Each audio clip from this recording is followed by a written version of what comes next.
si lo encuentro. No, yo solo digo un ejemplo, o sea, pueden ser yo lo agregué en todos los ejercicios. Bueno, vamos a tratar de resolver el primero. Vaya, Vamos Lick, está bien. voy a compartir ahorita. Permítanme.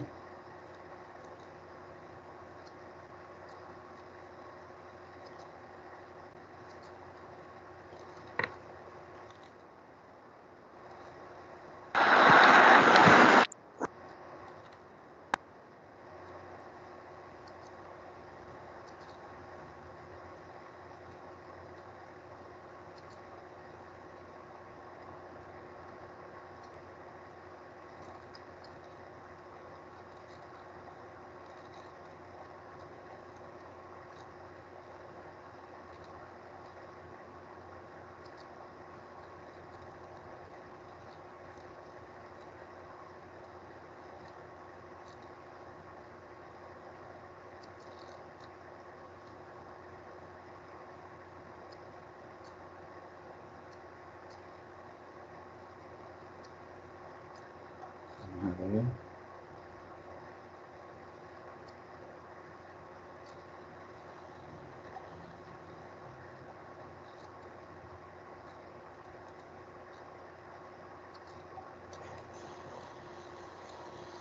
ver. Ahí se puede ver el problema, ¿verdad? Que voy a resolver. Sí, Lick. Ok. Ahí tenemos la fórmula, ya la conocemos, ¿verdad? ¿Qué es lo que vamos a investigar? El interés anual. Toda la fórmula ya la sabemos. Permítanme, voy a tratar de hacer un poquito más grande para que ustedes lo vean. ¿Ya? ¿Se ve bien? Sí, Lick. Ok. Tengo que ir inventando cómo hacer aquí los símbolos y todo. El interés, el tanto por ciento anual, ¿verdad? Entonces ese es capital. Por el interés, por el tiempo, y todo esto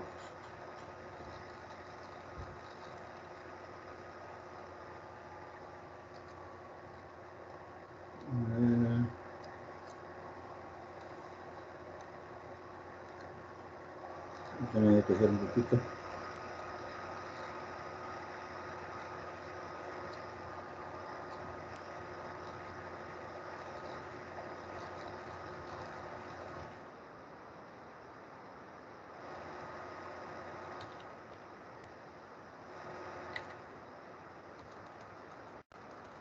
Sobre 100, ahí tenemos que, en otras palabras, esto sería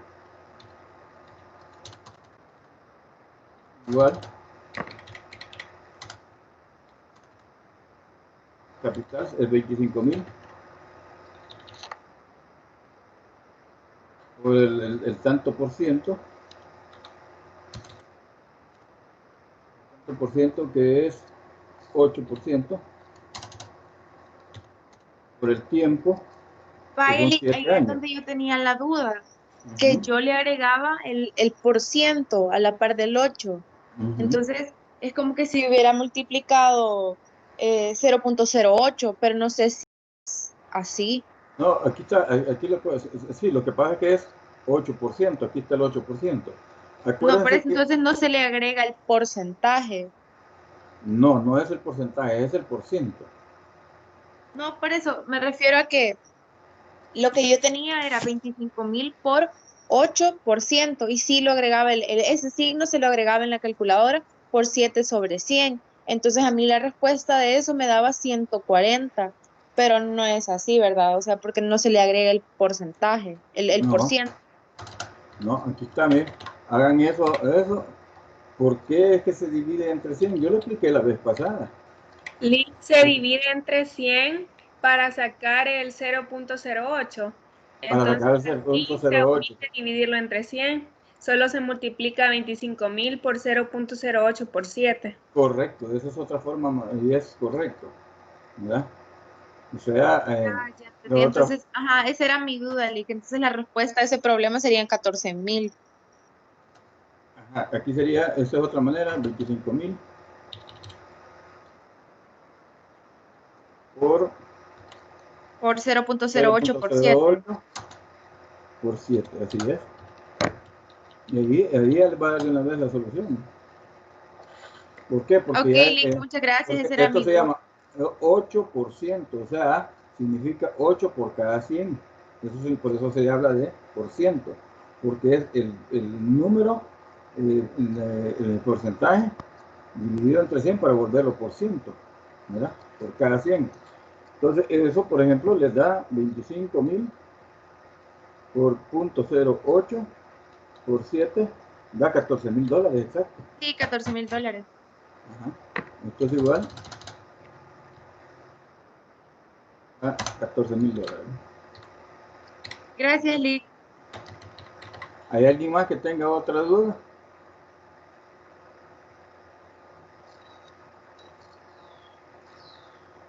¿Alguien más que tenga otra duda? Pasamos a otra cosa. Pasamos a otra, a complicarnos más con el interés. ¿No hay dudas? ¿No hay preguntas? Lick, yo tengo una pregunta Ajá. Dime, con Ruth. sí. Espérame. Tengo una pregunta con respecto a uno de los ejercicios que yo traté de hacerlo, pero no sabía cómo estaba bien.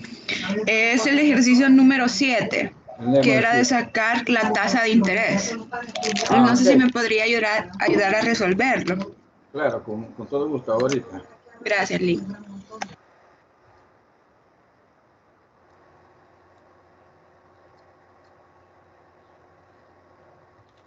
Ahí está, ¿verdad? Ese es. Sí, exacto, ese. Entonces, ahora ¿qué es lo que vamos a buscar? La tasa de interés. Entonces, ¿cuál es la tasa de interés? La fórmula es esta.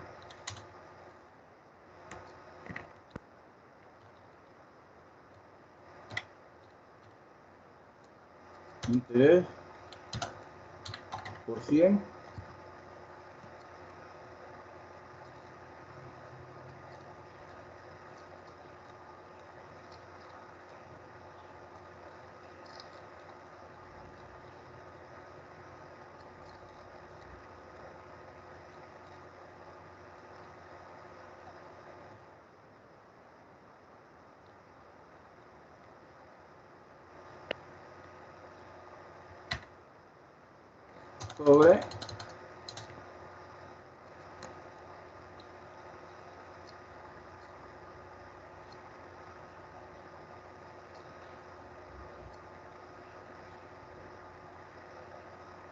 sobre capital.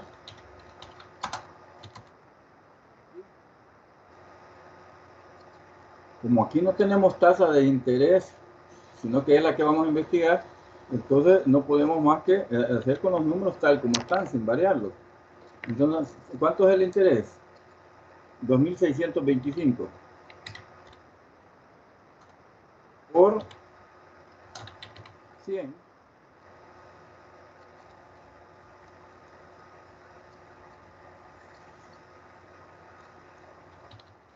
sobre el capital, que fue 25.000,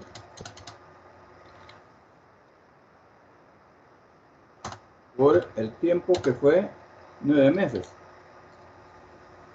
Aquí hay una cuestión, que estamos hablando de meses. Entonces no tendría que ser entre 100, sino que entre 1.200. ¿Se acuerdan de eso? Sí. Tendría que ser por 1.200. 2.625 por 1.200. Veamos cuánto da.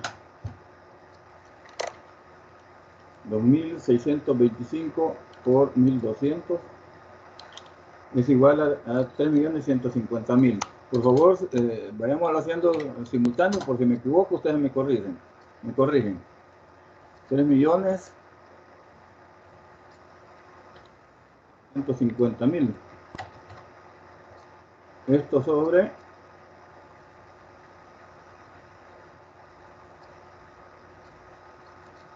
25.000 por 9.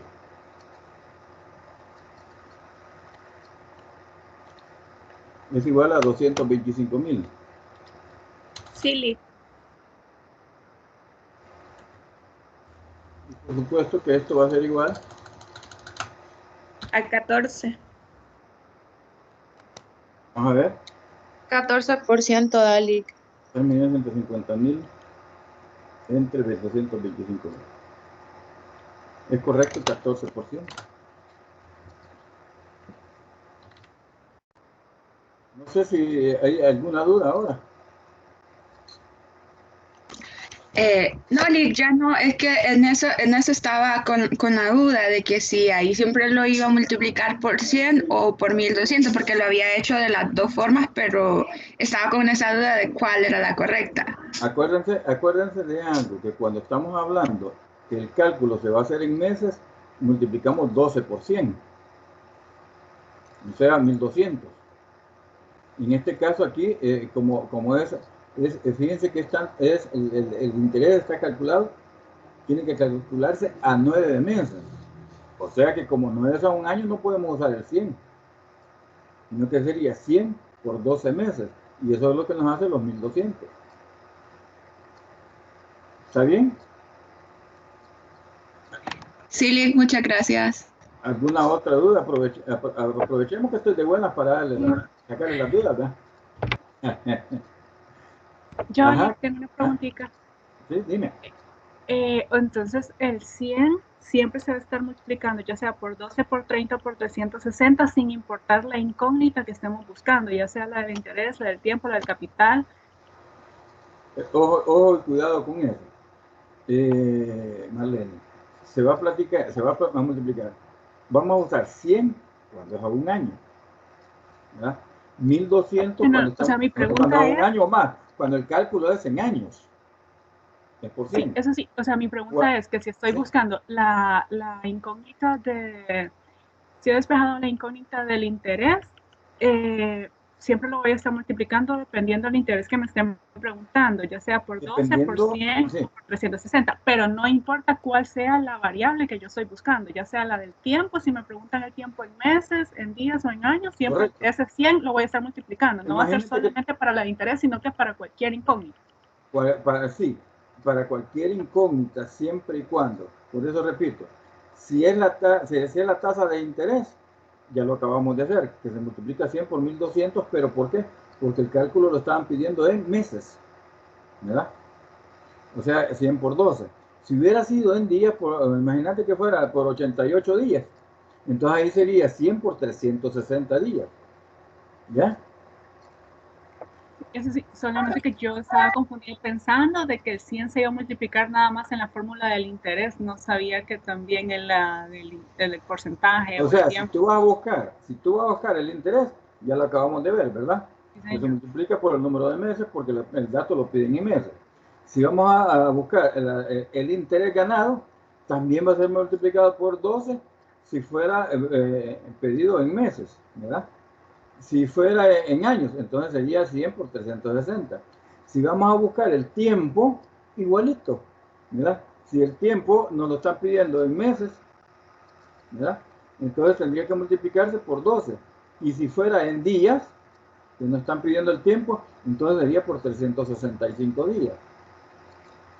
Es más, cuando nos están pidiendo el tiempo, lo más recomendable es que lo calculemos en días. Y de ahí lo vamos dividiendo entre 30 para saber cuántos meses hay, y después entre 12 para saber cuántos años. Y ahí nos va a dar una respuesta más completa, porque nos va a decir tantos años con tantos meses con tantos días. Se va, el tiempo en que se ganó ese interés fue en 2 años, 3 meses, 5 días, por decir algo. Esa sería la respuesta. Por eso es que cuando estamos hablando en el cálculo del tiempo, lo más recomendable es que el 100 lo multipliquemos por 360. Al resultado, vamos a ver si... Lick, una consulta. Y por ejemplo, en el ejercicio 9, donde el interés está mensual y el tiempo se lo da en años, ¿cómo sería? Siempre 1200. Sí, no. Aquí estamos ya viendo otro tipo de problema, que es precisamente el que vamos a entrar ahora. ¿verdad? No sé, creo que no lo vimos en la vez pasada. Bueno, es que ese, ajá, ayer que lo estaba intentando resolver no entendía porque el interés está mensual y el tiempo está en años y así no nos Ajá, había enseñado usted. ajá, correcto, correcto. Entonces, como el interés es mensual, no puedo calcularlo si no es en meses o en días, pero nunca en años. Por lo tanto, sí, sí, Yo el lo mismo es. hice Por- cambiando, o sea, digamos que los 3 años, no lo puse los 3 años, sino que puse 36 es meses, correcto, solo lo dividí entre 100 porque dijo de que no se podía multiplicar con... es correcto. ¿Aló? ¿Hola? ¿Me escuchan? Sí, Sí, Liz. Sí, no, es correcto. Es correcto lo que acaba de decir la compañera, ¿verdad? Estamos hablando de que es interés mensual. Aquí, prácticamente, para efectos de cálculo, no podemos calcular en años, sino que tenemos que calcular en meses, cuando estamos hablando de años completos, ¿verdad? Aquí nos dicen 3 años. Vamos a resolver ese 9, para que no les quede duda.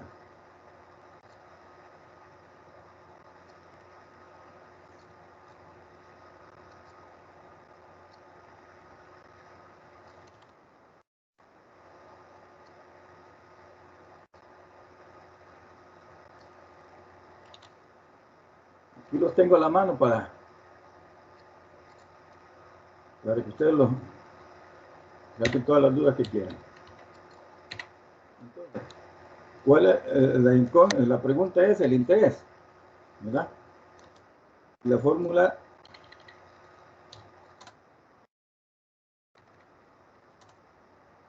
es interés por 100 sobre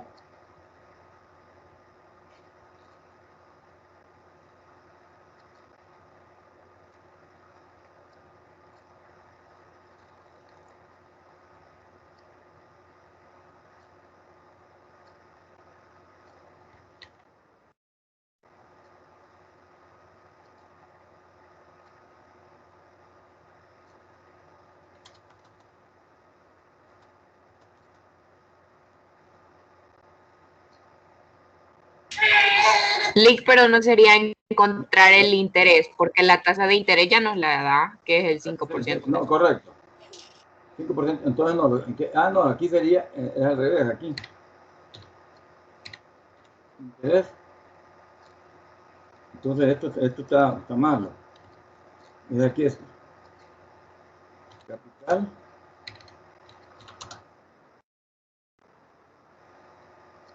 Interés.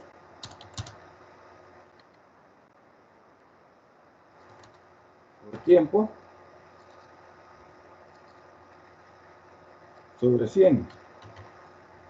Eso es porque estamos buscando el interés, ¿verdad? El interés a ganar. Entonces, sustituyendo, tenemos acá el capital y ahí dice 40,000, ¿verdad?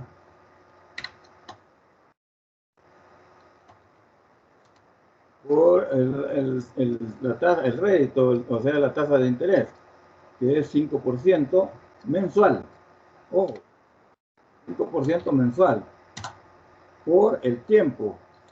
¿Cuánto es el tiempo? Ya dijimos que cuando la tasa, el tanto por ciento es mensual, no se puede calcular en años. Entonces estos años los vamos a reducir a meses. O sea, 3 por 12 serían 36 meses. Y eso, por supuesto, dividido entre 100, ¿verdad?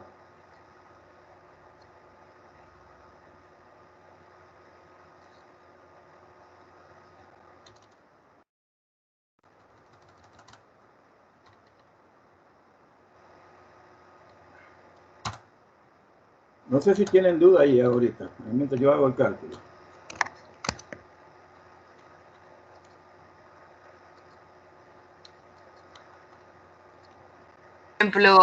Por ejemplo, igual en el 10 es así, ¿verdad? Pero el interés lo da en meses y el tiempo también lo da en meses. Ahí solo sería 100, ¿verdad? Ahí solo sería 100, correcto.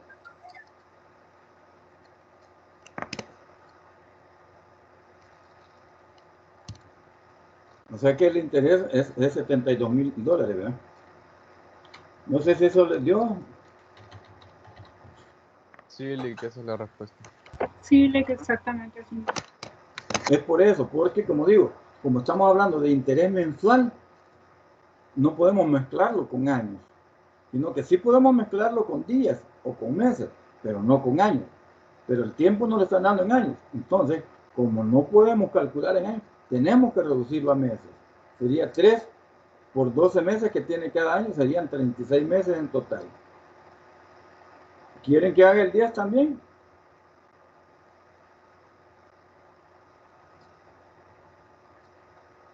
Sí, Lick, por favor. Ok, vamos a hacerlo.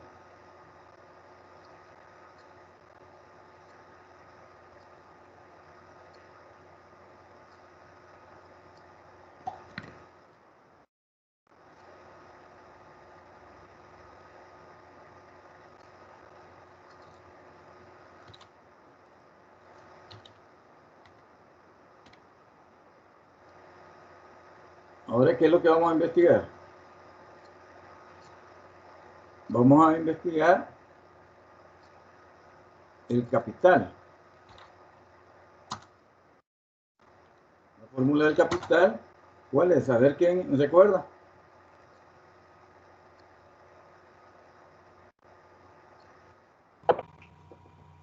Es el interés por 100 entre la tasa de interés sobre el tiempo, por tiempo. Correcto, interés por 100. ¿Verdad? ¿Interés por qué? Porque el tiempo aquí me lo están dando en meses, ¿no? Ya dijimos, y la tasa es mensual. Si esto de que el tiempo me lo estén dando en meses, no importa. Siempre y cuando esto sea mensual, tiene que ser por 100. Cuando el interés es mensual, al calcular en meses, aquí viene la relación, al calcular en meses, tiene que ser en 100. ¿Por qué? Porque la base de cálculo aquí es meses, no es años, sino que la base del cálculo es meses, porque es 10% mensual. Y aquí, por supuesto, ¿verdad? Sobre interés, perdón, por tiempo.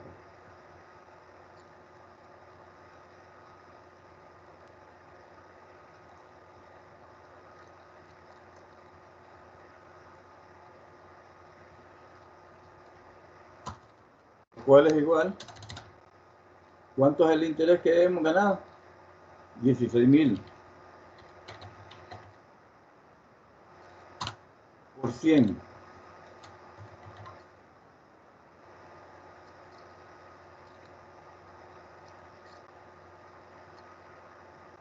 Sobre el interés, que es 10%,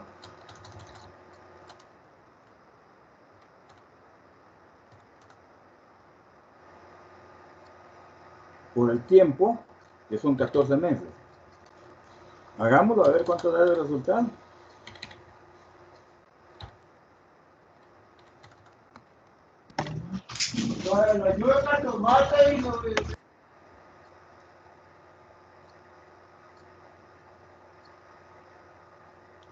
El primero es 1.600.000 y el resultado de 10 por 14 sería 140.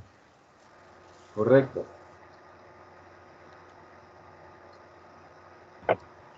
Me da un resultado total de 11.428.57. Vamos a ver, permítame. 140. ¿Cuánto que te da? 11.428.57. Es correcto. Eso es la respuesta correcta. 11.428.57.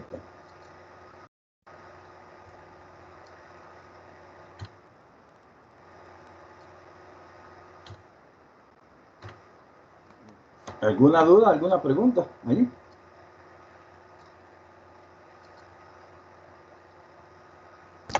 No, Lick, todo claro con eso. Ok. ¿Ya no tienen más dudas? Entonces queda claro que estamos hablando de interés anual. Cuando es interés anual, Para años la base es 100, para meses es 1200 y para días es 36.000. Ese es cuando la tasa de interés es anual. Cuando la tasa de interés es mensual, la base es 100 para meses y 30, permítanme, y 3.000 para días, ¿verdad? 3.000 para días. No sé si tienen dudas allí. Eso es cuando estamos hablando de interés mensual, ¿verdad? Tanto por ciento mensual. Ok. ¿Ya no hay dudas? Hoy sí ya pueden resolver el resto de problemas que les dejé. Sí, Luis, ya con eso. Vale, ok. Entonces quiere decir que hoy pues ya podríamos pasar a otro punto.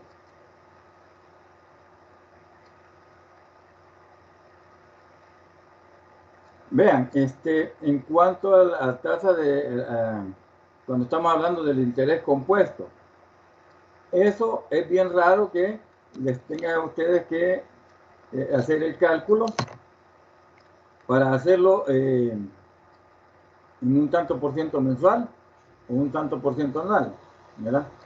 Sino que por lo general el interés compuesto es la sumatoria que se va dando al capital después de cada periodo. Acuérdense que en el primer periodo el interés ganado se le suma. Entonces ya es un capital compuesto. ¿Por qué? Porque ya tiene el capital inicial más el interés ganado.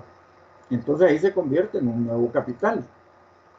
O sea, ya es un capital compuesto del capital inicial más el interés. Si a ese capital compuesto le volvemos a calcular otro periodo más, entonces, ¿qué es lo que sucede? En ese otro periodo le vamos a sumar el nuevo interés que vamos a ganar por ese capital compuesto inicial. O sea, capital inicial más los intereses del primer periodo más los intereses del segundo periodo. Eso es el capital compuesto. Entonces, por lo general, no se van a encontrar ustedes con toda esta problemática, ¿verdad? ¿Por qué? Porque cuando ustedes, cuando se da este tipo de situaciones en la realidad, ahí ya le dan todos los datos, ¿verdad? Le dan el capital, le dan el tanto por ciento y le dan el tiempo. Y les dicen que es un capital compuesto. Entonces no tienen por qué, es bien difícil, es muy raro que anden buscando el capital o que anden buscando la tasa de interés, etcétera, ¿verdad? Por eso es que con el capital compuesto nos vamos a quedar hasta ahí, con lo que hemos visto, ¿verdad? Aquella fórmula en la cual decíamos que es el capital por 1 más el porcentaje, o sea, el tanto por ciento entre 100, ¿verdad? Elevado a una potencia. ¿Esa potencia qué es? El número de años. Y ahí les va a dar ya de una vez la sumatoria de los tantos años. Si son 10 años, de una vez le va a dar el capital inicial más la sumatoria de los 10 años que ganaron intereses. De una vez, ahí se los va a dar, ¿verdad? Por eso es que ahí no nos vamos a meter, porque eso sí lo vamos a utilizar tal vez más adelante cuando yo les diga, miren, calcúleme el interés que va a ganar una cuenta de ahorros en un año, ¿verdad? En un año a una tasa del 8%,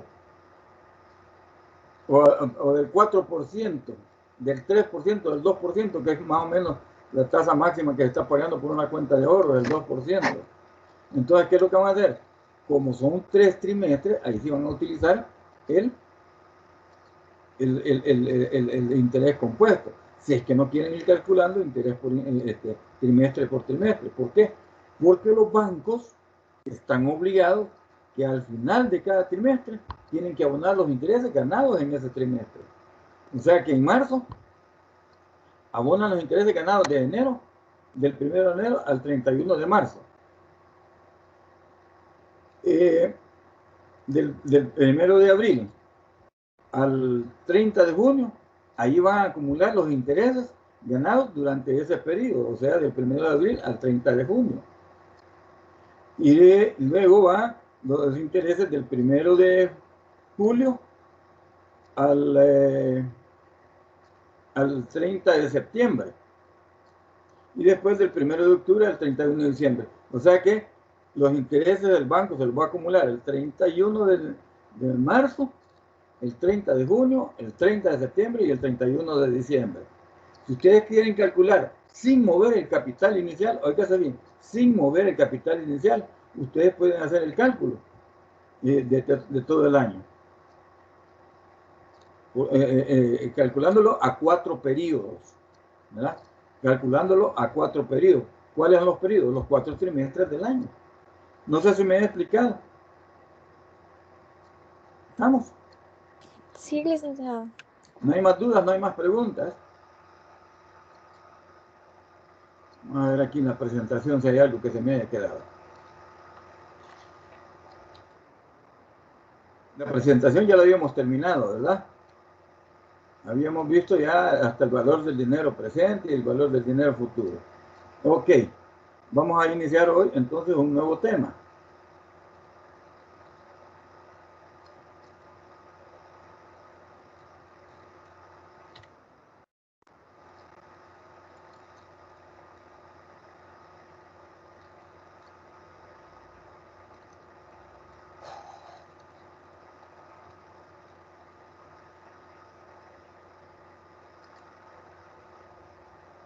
Ahorita les voy a compartir la nueva presentación. Permítanme, por favor.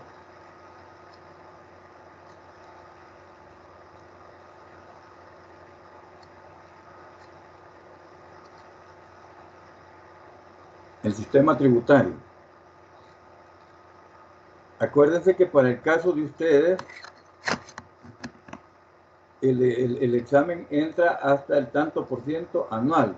No vienen problemas de tanto por ciento mensual, sino que el tanto por ciento mensual, eso va a entrar para el segundo parcial.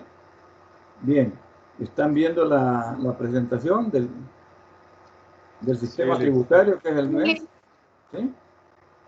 Ok. Bien. Este es el nuevo tema que vamos a ver ahora.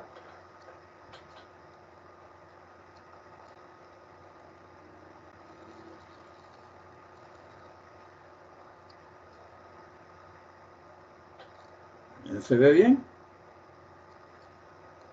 Sí, Lic. Ok. Sí, Lic. ¿Qué es el sistema tributario? Es un conjunto adherente, o sea, que se adhiere, sistemático, o sea, no es así alocado al desorden, e interrelacionado de impuestos. ¿Quiénes son, de acuerdo a nuestras leyes, quiénes son los que pueden poner impuestos?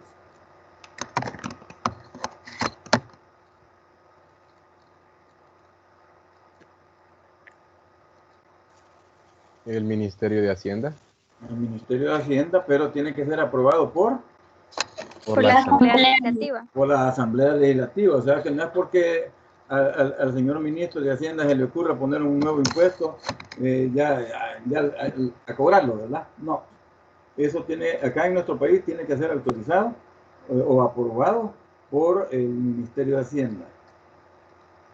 ¿Quién más puede poner impuestos?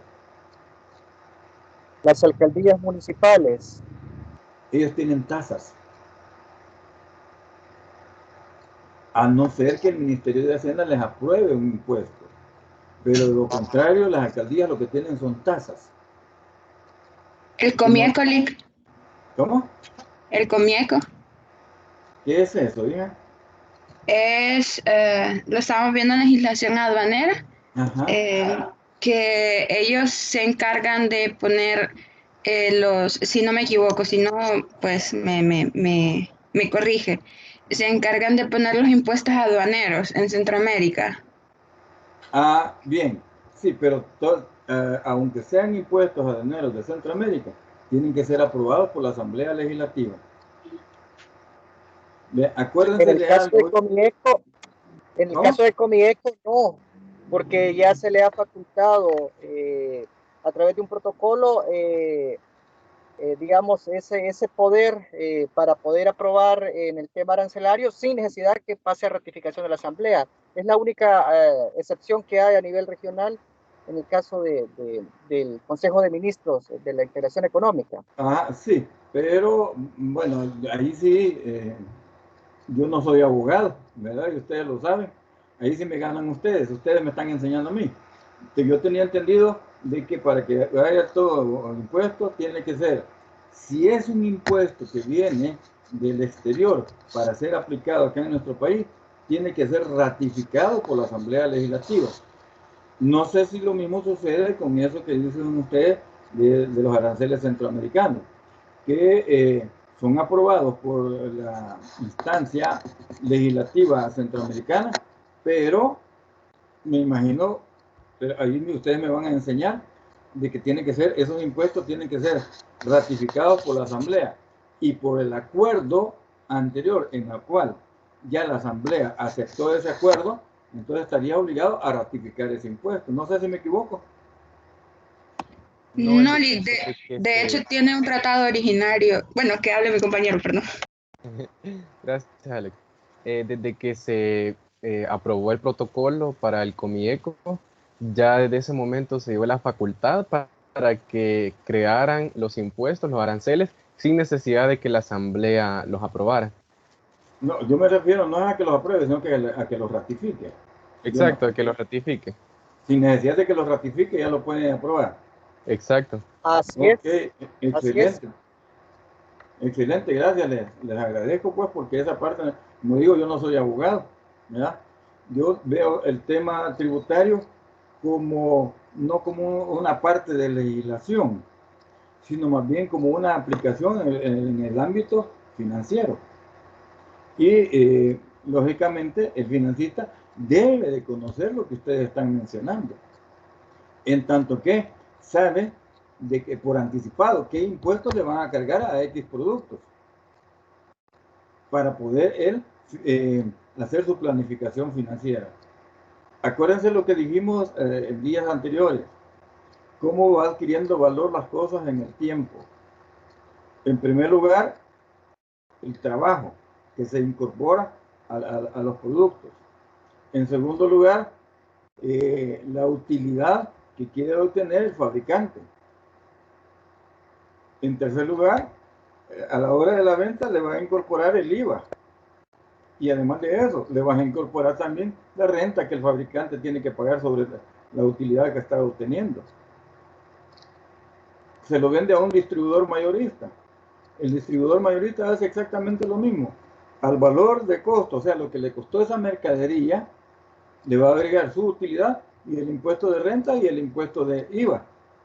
Claro, el impuesto de renta no lo detalla, sino que simplemente le aumenta el precio, porque no está dentro del porcentaje de utilidad que le agrega el impuesto que él tiene que pagar de renta.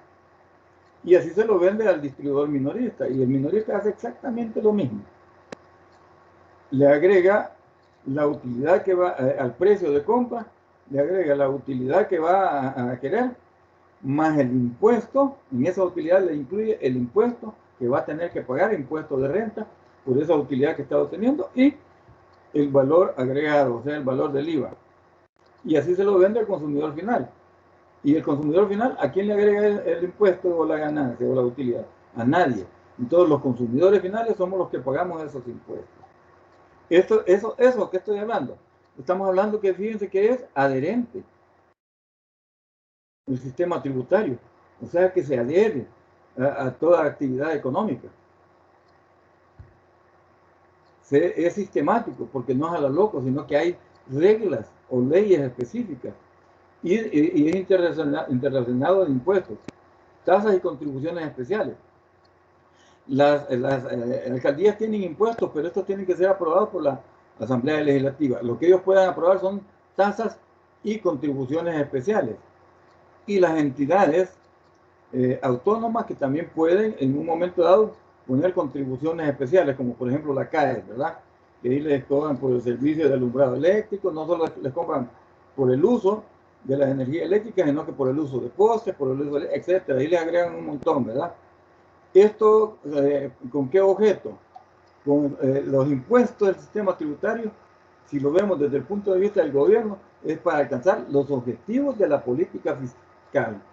O sea, la máxima equidad posible, la menor interferencia posible en la asignación de los recursos de la economía y promover la estabilidad y el crecimiento económico, que es lo que busca un sistema tributario. La equidad, que todos lo paguemos, aunque sabemos que aquí en nuestra realidad no es cierto, porque aquí el IVA solo lo pagamos los consumidores.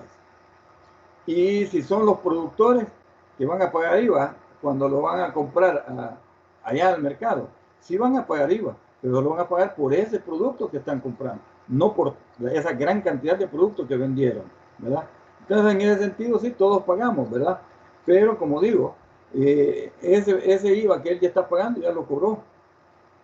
Que haya la menos interferencia posible en la asignación de recursos. Es decir, que cada cartera de Estado asigne los recursos para la economía, de su economía, cada cartera de Estado. De tal manera que no haya interferencia posible entre un ministerio y otro ministerio en la asignación. Por eso es que piden presupuesto para cada uno de las carteras de Estado. Y por supuesto, en referencia a la economía, con eso se logra una estabilidad y un crecimiento económico. Eso, digamos, es un sistema tributario. ¿En qué consiste y cuáles son los objetivos que persigue? ¿Tienen alguna duda, alguna pregunta? Sí, profesor, tengo una.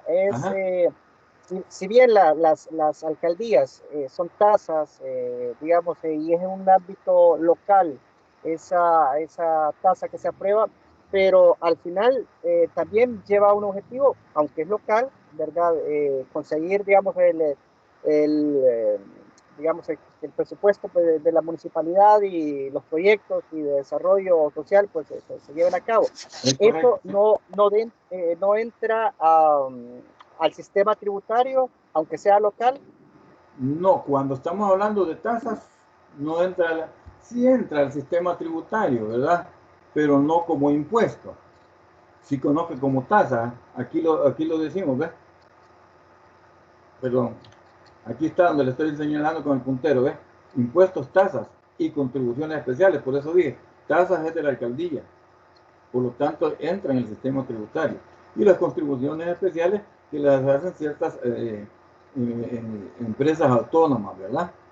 Empresas autónomas. Pero sí, las tasas son parte de todo ese sistema tributario. O sea, no solamente el impuesto que le pagamos al gobierno, sino las tasas municipales y las contribuciones especiales. No sé si queda clara tu duda, Javier. Sí, profesor. Gracias. ¿Alguna otra pregunta, compañero? Seguimos adelante. Sigamos. ¿Qué es lo que busca el sistema tributario? Y aquí hay un horror de ortografía, mire, porque estoy empezando un párrafo y tiene que ser con mayúsculas. Minimizar tiene que ser con mayúsculas. Es que después lo corrijo y me disculpan ustedes el error. Minimizar los costos del sistema, ya sean los que incurre el contribuyente como los de la administración tributaria, para lograr un rendimiento fiscal adecuado. Aquí estamos hablando ya como una especie de objetivo de lo que busca el sistema tributario. Esto implica alcanzar una recaudación en función de los objetivos propuestos, o sea, las tasas de interés, las tasas municipales o los impuestos deben de buscar cubrir esos objetivos que se proponen. Todos los gobiernos tienen objetivos, todos. Pero ¿qué es lo que sucede acá en nuestro país? Que comenzaron a endeudarse año con año, se fueron endeudando, me acuerdo, bueno, de hecho, hasta donde yo recuerdo, hasta donde yo he conocido, Maximiliano Hernández Martínez dejó $3 millones, 3 millones de dólares de deuda, ¿verdad? Y dentro de los objetivos propuestos del Estado es pagar la deuda del gobierno, pagar la deuda del Estado. Entonces, Maximiliano Hernández Martínez dejó 3 millones de 3 millones de dólares de deuda en impuestos. ¿Cuántos hay ahorita? Estamos llegando casi a 20,000, imagínense ustedes. Dividamos 20,000.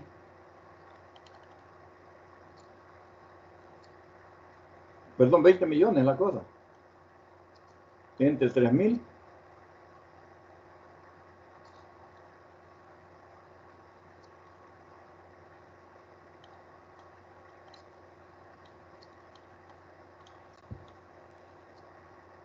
Estamos diciendo en este caso que la deuda pública ha crecido en 6,667%. Eso ha crecido la deuda. Desde Martínez para acá ha crecido 6,666%. Eso es lo que ha crecido la deuda. ¿Quiénes la han hecho crecer más? Si vemos la historia, los periodos de Arena y del Frente son los que más han hecho crecer la deuda. Y hoy, que está creciendo en una forma también acelerada, no sabemos a cuánto va a llegar al final de los 5 años del nuevo presidente, ¿verdad? Pero ahorita la justificación es la pandemia. Y tiene una lógica, ¿verdad? Habría que ver si la están utilizando adecuadamente. Pero ven ustedes cómo el sistema tributario ha ido creciendo de una forma desordenada, sin cumplir con esto, ¿ves? Con los objetivos propuestos. Porque uno de los objetivos, ustedes prestan dinero para nunca pagar y siempre estar pagando intereses. Hay algunos de ustedes que prestan, que pide prestado para nunca pagar y estar pagando intereses sobre intereses. Porque cuando No, se vence, realmente no tiene ninguna lógica. y eso es lo que ha pasado en nuestro país. Así es.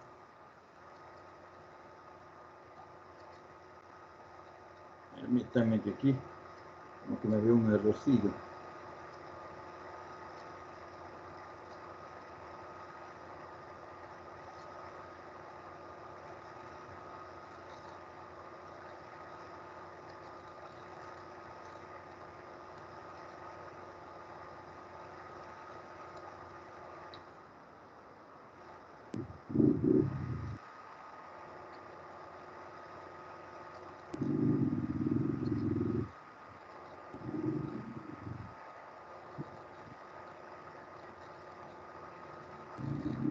Se ve siempre la presentación, ¿verdad? Se ve un poco distorsionada, Lick. Ok, permítanme que vamos a ver qué es lo que pasó aquí.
Dice que no sé qué pasó.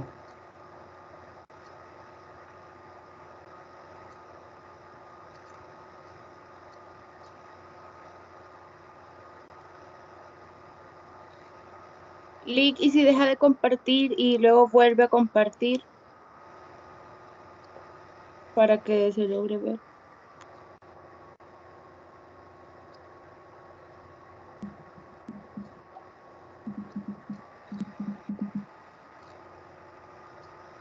Ahora sí lo ven.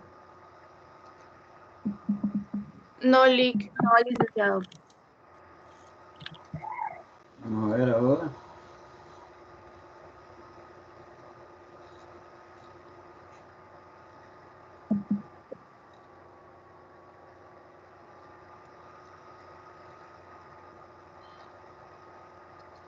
¿Y ahora? Sí, ahora sí, Lick. Ok, me costó un poquito, pero ¿verdad? Vamos a ver si podemos hacer esto. Bien, entonces, como les digo, ¿Qué es lo que ha sucedido? El por qué esa forma tan acelerada en que ha subido los impuestos en nuestro país. Porque piden préstamos. Todo préstamo tiene una fecha de vencimiento. Y en el país, desde hace más de 30 años, no estoy hablando solamente de los periodos de Arena, FMLN y el presidente actual, sino que desde antes, pedían préstamos pero no los pagaban. Cuando llegaba el vencimiento, ¿qué es lo que sucedía? Que hacían un nuevo préstamo para pagar el préstamo anterior, pero el préstamo anterior lo tenían que pagar el valor prestado más los intereses que no pagaron durante ese periodo. O sea que la deuda se va haciendo, va creciendo. O sea, al final de cuentas, ahí lo que está sucediendo es un interés compuesto, pues, porque el capital inicial le suman los intereses no pagados. Terminado el nuevo periodo, como no pagaron otra vez, entonces a ese capital compuesto le vuelven a agregar los nuevos intereses ya del segundo año. Y entonces ya es un capital compuesto de capital inicial más los intereses del primer año más los intereses del segundo año. Y sobre eso vuelven, como piden un préstamo por esa totalidad, entonces van a calcular intereses sobre ese capital más los 2 años de intereses. Y así ha venido creciendo la deuda sin que la hayan pagado. Sin que la hayan pagado. Y ese ha sido el problema acá en nuestro país. Y por eso es que, aparte de esa deuda que no pagan, han cogido nuevas deudas adicionales. Han cogido una, pero no han realizado realmente la función de los objetivos propuestos. O sea, estos gobiernos no se han propuesto entre sus objetivos cancelar esa deuda. Y esa es una de las razones por las cuales nuestro país siempre está en vías de dependencia, no llega ni siquiera a un país desarrollado. ¿Cómo se va a desarrollar un país con esa deuda tan grande? ¿Cómo? ¿Verdad? ¿Y qué es lo que ha sucedido? Primero, habían impuestos diferenciados, ¿verdad? El impuesto sobre la renta. Después decidieron, ok, separemos el impuesto sobre y los impuestos específicos, ya los vamos a ver ahí más adelante. Separamos el impuesto de la renta y entonces pagamos el IVA. El IVA empezó, si mal no recuerdo, como con el 10 o el 11%. Luego después, como la deuda se creció, le pusieron el 13%. Y del 13% no la han vuelto a mover. ¿Por qué? Por cuestiones políticas. Porque aquí la gente piensa de que todo el que llega al gobierno, todo el que llega al Estado, ya sea a cualquiera de los 3 poderes del Estado, llega a robar. Entonces la gente, subirle en este momento el impuesto, si no hay una conciencia y una reflexión suficiente para la gente, no van a aceptar otro nuevo impuesto. Y eso puede causar grandes trastornos a la economía. Incluso, me atrevería a decir que hasta podría causar revueltas grandes en nuestro país. Y por eso es que ningún partido ha intentado subir los impuestos más. ¿Por qué? Porque saben de que no han actuado correctamente. No han actuado correctamente. Entonces, desde el punto de vista financiero, el gasto público debe de estar determinado y definido de cómo va a incidir en la economía del país. Ahorita, con esta pandemia, ¿cómo va a incidir el gasto público en nuestro país con esas nuevas deudas? Estamos hablando de 2.000 millones más de deuda. Si el FMLN, junto con Arena, dejaron 18.000 millones de dólares de deuda y ahorita han aprobado 2.000 millones de deuda más, estamos llegando a 20.000. ¿Y cuánto de eso se ha pagado? Nada. Nada. En los gobiernos anteriores yo no lo justifico. Tal vez en el actual, pero lo justifico mientras dura la pandemia. Pero de ahí para adelante tienen que adoptar políticas que ayuden precisamente a salir. ¿Por qué? Porque la economía nuestra no se está desarrollando. Se mantiene estancada y lejos de estancarse con esos préstamos, retrocede. Y entonces se vuelve una economía dependiente. Dependemos de quién, de los Estados Unidos, de la ayuda externa, de las remesas que mandan nuestros familiares que viven en Estados Unidos. De eso vive la economía. ¿Por qué aquí no se desarrolla la industria? ¿Por qué no de ninguna naturaleza? se desarrolla aquí. Ni la industria agropecuaria, esa también casi ha desaparecido. ¿Por qué? Porque aquí el mejor negocio es comprar y vender. Compro en el extranjero, compro en China, ¿verdad? Y vendo aquí en dólares, ¿verdad? Ese es el negocio. O sea, no hay desarrollo en nuestro país. O sea que no se están cumpliendo los objetivos de un sistema tributario razonable y adecuado. ¿Alguna duda, alguna pregunta? Lick, yo tengo una pregunta. Ajá, dime. No sé si nos puede explicar el impuesto del 1% a los grandes contribuyentes. ¿Cuál es la diferencia y a quiénes realmente se les aplica y por qué? Bien, ese 1%, pues ahí claramente lo dice, que eso es a los grandes contribuyentes. ¿Quiénes son los grandes contribuyentes? Las grandes empresas. Esos son los grandes. O sea, ¿quiénes pagan más impuestos en nuestro medio? Las grandes empresas. Pero, ya lo dije, lo pagan ellos, pero se lo cobran al final, y valga la redundancia, al consumidor final. Realmente quienes lo pagamos somos nosotros, los consumidores finales, porque ellos en el precio del producto le incluyen ese 1%, le incluyen el porcentaje que tienen que pagar de renta y le incluyen el IVA y otros especiales, pues, como el caso de las bebidas alcohólicas, que ya lo vamos a ver más adelante, que tienen impuestos específicos. Entonces, al final, lo pagamos los consumidores. Aunque dicen que lo pagan, lo hacen efectivo las empresas cuando lo pagan, pero eso ya va cargado en la venta del producto. No sé si te queda clara la pregunta, Andrea. Sí, o sea que ese es un impuesto por ser empresas grandísimas, me imagino. O sea, solo es Ajá, un impuesto exclusivo para ellos. sí, así es, exacto. Ah, ok, sí, Lick, A los gracias. mayores contribuyentes, ¿verdad? Para ver para específicamente en qué consisten esos mayores contribuyentes, ya habría que leer un poquito más específico la ley. Así es que ahí pues les invito a todos que lo hagamos, porque es bueno que lo sepamos. ¿Sí? Bien, ¿alguna otra duda, alguna otra pregunta? Yo tengo tal vez un aporte, profesor, Ajá, para complementar. De hecho, ok. la ley pone los techos. Por ejemplo, para definir qué gran empresa, ahí establece los montos. No recuerdo muy bien si anda por $500,000 de utilidades o ingresos que debe de tener en adelante, y ahí se va estableciendo los criterios para que se les aplique ese Como que es 1%. escalonado, ¿verdad? Como que es Así es. escalonado, ¿verdad? Entonces, así es. Y lo otro es, por ejemplo, con la nueva deuda que se ha aprobado recientemente, solo en intereses, anualmente el Estado tiene que estar pagando $92 millones, solo de intereses por la nueva deuda. Sí. Hay que sumarle, se viene arrastrando de estos $18,000 millones de todos los otros gobiernos. Más la deuda actual, ¿verdad? Correcto. ¿Cuántos son? ¿2 o 3,000? 3,000, ¿verdad? Son 3,000 millones de deuda actual, pero esa todavía no toda es efectiva porque no ha sido ratificada.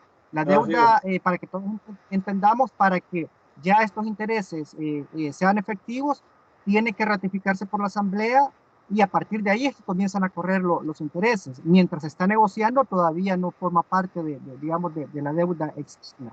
Pero ya con eso prácticamente estamos llegando al 91-92% en relación al PIB de la deuda, es decir, nos vamos aproximando a topar la tarjeta de crédito del Estado. Y si no me equivoco, profesor, por lo menos si no se corrige todo esto en esta administración, vamos a llegar a un punto tan crítico, quizás como un descalabro financiero como el que ha vivido Puerto Rico. Argentina. ¿Verdad? Argentina no en se, una época. no se tienen las condiciones. De hecho, el nuevo préstamo que dio el FMI por 250. ¿Se pagó tu micrófono, Francisco? Hola, ahora sí me escuchan. Ahí sí. El nuevo contrato de préstamo por 250 millones que ha otorgado el FMI, por ejemplo, ya pone condiciones bien rígidas por la situación de deuda. Por ejemplo, le pone al gobierno que estos 250 millones a partir de 2021 tiene que tener un superávit fiscal, es decir, tiene que tener mayores ingresos de alrededor del 3% a partir del próximo año. Ya son metas específicas, objetivos que tienen que cumplir. Y a partir del 2024 tiene que tener ese superávit del 3.5%. Y tiene al 2030 el gobierno que bajar la deuda con relación al PIB al 60%. Y si actualmente la tiene al 91%, estamos hablando que es un tercio que le están pidiendo que tiene que bajar en estos 10 años. Entonces son objetivos fuertes. Si no se ha podido hacer esto en 60, 50 años, en 10 años se podrá hacer. Entonces todas esas son las situaciones que debemos nosotros analizar, porque al final van a ser son nuestros. Francisco, ¿por qué crees tú que no se han podido pagar? Problemas y como futuros profesionales? Perdón.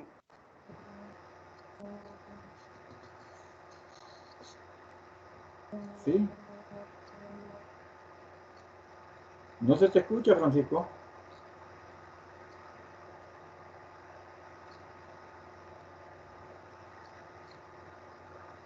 ¿No se te escucha, Francisco? Bien, voy a retomar lo que estaba diciendo Francisco. Vean, lo que yo venía diciendo, aquí la deuda se ha ido acumulando y se ha ido volviendo una deuda de interés compuesto, porque no se paga ni capital ni se pagan los intereses. Entonces la deuda va creciendo, se vuelve un interés compuesto. ¿Qué es lo que ha pasado? Que ningún gobierno ha hecho una planificación para buscar salir de la deuda. Y cuando Maximiliano Hernández Martínez, vuelvo al tema de él, encontró más de 2.000 millones de dólares de deuda, perdón, de colones en aquella época, más de 2.000 millones de colones en deuda. Y cuando él se retiró, o mejor dicho, fue retirado del gobierno, lo dejó únicamente con 3.000 millones de deuda, que quiero ver. 3.000 millones de deuda fue la que él dejó y andaba allá por los 20.000 millones de deuda. O sea, rebajó la deuda. Él es el único presidente que yo conozco de que rebajó la deuda. De ahí todos, a partir de entonces, la han hecho crecer. El PRI, el PCN, el PDC, el ARENA, el FMLN y hoy pues el nuevo gobierno, ¿verdad? Ahora bien, para que un gobierno, el gobierno nuestro, se endeude, aquí les voy a decir cuál es el procedimiento para que nuestro Estado o nuestro gobierno se endeude. Tiene que presentar un proyecto a la Asamblea Legislativa de endeudamiento.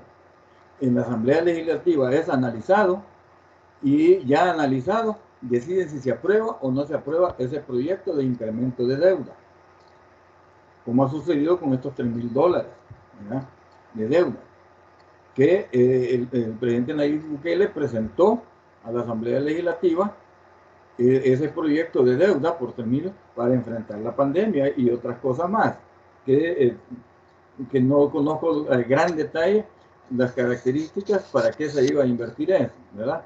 Pero sí, hablamos de 3.000 millones. La Asamblea aprobó la Asamblea aprobó esos 3.000 millones de dólares aprobados por la Asamblea. El gobierno tiene que buscar quiénes son los financistas, ¿verdad? Quiénes son los que le van a financiar esa deuda. El gobierno ha hecho esas gestiones y ha presentado a la Asamblea Legislativa, porque para aceptar ese financiamiento tiene que ser aprobado por la Asamblea Legislativa. Si no lo aprueba la Asamblea Legislativa, aunque el préstamo haya sido aprobado, inclusive cuando hay donaciones, la Asamblea tiene que aprobarla. Si la Asamblea dice que no, la donación no se acepta. Y ya sucedió en esta pandemia, que la Asamblea hubo una donación para el gobierno salvadoreño y la Asamblea no lo permitió, no lo aprobó. Por lo tanto, esa donación, creo que fue España el que la hizo, no fue aceptada por la Asamblea Legislativa y por lo tanto el Estado no la pudo recibir. Se desaprovecharon esos fondos donados, ¿verdad? Entonces, Porque para que ingrese dinero que venga de otra parte que no sea El Salvador, exceptando las remesas familiares, o sea, dinero en calidad de préstamo o en calidad de donación, tiene que ser aprobado por la Asamblea Legislativa. Pero ahorita, de esos 3.000 millones de dólares que la Asamblea Legislativa ha aprobado y que el presidente o el gabinete del gobierno actual ha gestionado esos préstamos, solamente le han ratificado esos 250 millones de dólares. O sea que no es cierto cuando dicen en la radio, en la televisión, en los medios de comunicación, que se le han aprobado 3.000 millones y que el presidente Bukele ha recibido 3.000 millones de deuda. Eso es mentira. No ha recibido más que 250 millones de deuda. Entonces, esas son cuestiones políticas en las cuales tampoco nosotros nos debemos de meter, pero sí tenemos que estar bien claros. Es porque estamos viendo el sistema tributario, porque esa deuda tiene que pagarse a través de un sistema tributario que se adapte, primero, al crecimiento de la economía y segundo, a ir buscando ya mecanismos para pagar esa deuda. No sé si tienen alguna otra duda o comentario. ¿No hay? Yoli, una pregunta. ¿Cómo, digamos en este caso, qué estrategia se podría tomar para reducir la deuda que tiene el Estado? Mira, se pueden tomar diferentes estrategias, ¿verdad? Una de ellas es una negociación con la empresa privada acá en nuestro país, que no ha sido muy leal la empresa privada, la gran empresa específicamente no ha sido muy leal al país que los hizo millonarios, ¿verdad? Porque ellos acá en el país dejaron de invertir y se han ido a invertir a otros países del área centroamericana. Y si no, preguntémonos, aquí existen, ¿cuántos metrocentros más existen en nuestro país? ¿Cuántos más se han creado acá en nuestro país? Solo hay en Oriente y aquí en Salvador, hasta donde yo sé. Pero en cambio de ahí, ¿cómo? También en Santa Ana han creado uno. Han creado uno, pero eso es algo reciente, entonces yo desconozco. Gracias, Francisco. En Sonsonate también. Okay. ¿Cómo? En Sonsonate también. En Sonsonate también. Sí, pero veamos el tamaño, ¿verdad? De inversión. Que no va a satisfacer un desarrollo real, ¿verdad? ¿Y por qué? ¿Y en qué han invertido? En centros comerciales. ¿Qué es lo que desarrolla un centro comercial? Promueve el consumo nada más. ¿Cómo? Promueve el consumo nada más. Exacto. El consumo, solo eso desarrolla. Pero desarrollo para el país no hay. Pero también es una fuente de empleo, Lee. Sí es una fuente de empleo, Andrea, correcto. Pero pero ¿cuánto es la tasa de desempleo en nuestro país? ¿Y por qué? La tasa de desempleo anda alrededor del 60-70%. O sea que el 60-70% de los salvadoreños no tienen un empleo fijo. Y por eso, si tú ves, cada vez las calles se llenan más y más y más de vendedores, trabajo informal. Porque la gente se rebusca, como decimos en buen salvadoreño, ¿verdad? Pero eso no es desarrollo. Si no hay generación de empleo. ¿Verdad? Si no hay, y se le suma la crisis por la pandemia, que solo datos oficiales, solo en abril, mayo y junio se han perdido 100.000 empleos formales. Ajá, correcto, 100.000 empleos formales. ¿Y dónde está la empresa privada? Desarrollando metrocentros en Guatemala, en Honduras, en Nicaragua, en Costa Rica e incluso en Panamá. Ahí están. ¿Y el desarrollo del país? El desarrollo del país que les dio desarrollo empresarial a ellos. Se olvidaron de eso. ¿Verdad? Entonces, ¿qué estrategia, como decía la compañera, como decía Ruth, ¿verdad? ¿Qué estrategia debe tomar El Salvador? Una, en primer lugar, obligar a esas empresas, a todas las empresas, a recapitalizar sus utilidades en inversiones dentro de nuestro país un porcentaje elevado de esas utilidades, de esa ganancia, que en lugar de que vayan a invertir a otros países, obligar a las empresas que sigan invirtiendo en nuestro país. Esa sería una estrategia. Sacar una ley que obligue a las empresas, por decir algo, que un 40% de sus utilidades sea reinvertido en empresas nacionales. Pero Ahí es, sería- perdón, una pregunta. ¿Sí? Pero es tan legal en la forma que usted lo expresa, obligar a una empresa a que invierta aquí, obligarla. O sea, no hay una libertad pues en decir, en vez de que sea aquí, mejor me voy a otro país. Mira, y el impuesto no es obligatorio también. ¿Y por qué no obligarlos a que inviertan?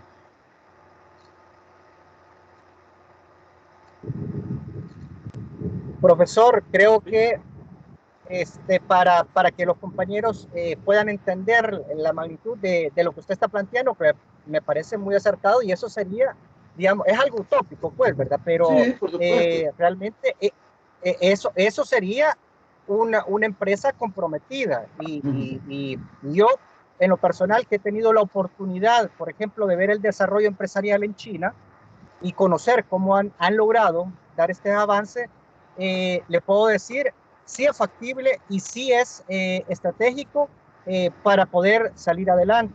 Pero el problema es que acá, compañeros, en el país, en El Salvador, más o menos los grandes empresarios no son muchos.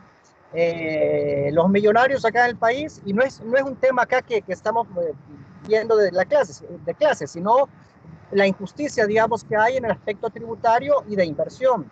En el país más o menos hay cerca de 2.000 ultra ricos, digamos. De esos, según estudios de Forbes, Oxfam y CEFI, pero de esos son 165, 70 familias o grupos empresariales los que predominan y son los que acumulan acá el 87% del PIB. O sea, los ingresos que tienen, sus utilidades y todo, está comparado al 87% del PIB. Y si estamos hablando que nuestra deuda es de 18.000 millones o 20.000, digamos, casi ahora, estamos hablando que casi solo ellos tienen ese capital o ese movimiento, ese flujo. Pero ¿cuánto se evade o se elude de impuestos cada año? Aquí son 1.800 a 2.000 millones de dólares, que es lo que está diciendo el profesor. Esos se van a paraísos fiscales, no pagan impuestos acá, sino que salen, se invierten en otros lugares y acá, ¿a costa de qué? En detrimento del desempleo, la falta de tributos que obviamente no se transforman en utilidad social o en inversión social. Entonces, de todos estos que más ingresos tienen aquí el país, ellos tributan más o menos entre el 5 y el 11% en impuestos, versus el resto de la población, los asalariados, que tributamos hasta un 30% de nuestros ingresos. Así es el sistema tributario y no sé, me desmiente, profesor, si es así. No, así es. Entonces, ¿qué significa? Los que más tienen, los que más ingresos tienen, son los que menos pagan y todavía ese impuesto que se les cobra se lo cobran a los productos que fabrican. O sea, es decir, al final terminan pagando un 3% nada más de impuestos, pero nosotros, los asalariados, no podemos eludir, no podemos dejar de pagar ese 30% en todos los impuestos que se nos cobran. IVA, renta, en fin, contribuciones especiales, todo lo que conocemos acá que hay. Entonces, hay que hacer una reforma integral profunda para poder superar esto e ir generando los ingresos que permitan salir de toda esta deuda. Pero sí, y es más, allá por los años 90 se les quitó, por ejemplo, el impuesto al patrimonio, ¿verdad, profesor? ¿Y ese qué impuesto era? El impuesto a los que tienen más ingresos, mansiones, yates, aviones. Entonces, actualmente se está proponiendo de que se le vuelva a imponer ese tributo a las personas que tienen más ingresos. Entonces, porque ¿cómo es posible que los asalariados pagamos hasta un 30% y los que más tienen solo tributan entre el 5 y el 11% nada más? Entonces, esa es la realidad fiscal que tenemos o tributaria, y eso es lo que nos mantiene reformar. Entonces, es un tema complejo y que requiere mucha voluntad política, pero ya sabemos que en la Asamblea Legislativa esa voluntad política está influenciada por intereses económicos. Así que, bueno, me quedo acá, pero es muy complejo. Sí, gracias, Francisco. Efectivamente, tú tienes toda la razón, ¿verdad? Acá el 5%, perdón, el 80% del producto, tú ya lo dijiste, el 87% para ser más exacto, el por ciento del Producto Interno Bruto va a parar a manos de los más millonarios. Y ese 13% es repartido entre el 95% de la población. Ese Producto Interno Bruto. Entonces, ¿será eso una manera justa? Y aquí no estamos hablando de sistemas económicos, sino de que cómo está integrado el sistema tributario nuestro, ¿verdad? Entonces, por eso es que yo digo, una de las medidas sería que por vía ley a las empresas ese dinero que están adquiriendo de utilidad sea reinvertido. Miren, veamos el ejemplo de Estados Unidos. En Estados Unidos, de los ingresos, ahí sí va parejo a toda la población, incluyendo, cuando hablo de población, incluyo a las empresas, ¿verdad? A las personas jurídicas. Tienen que pagar el 40% de sus ingresos. El 40% de sus ingresos al Estado.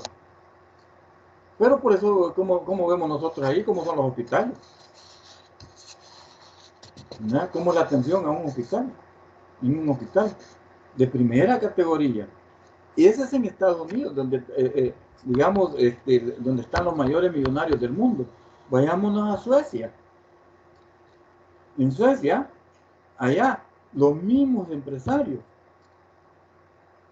son los que contribuyen a un desarrollo social, no solamente un desarrollo económico, porque el desarrollo social permite un desarrollo económico.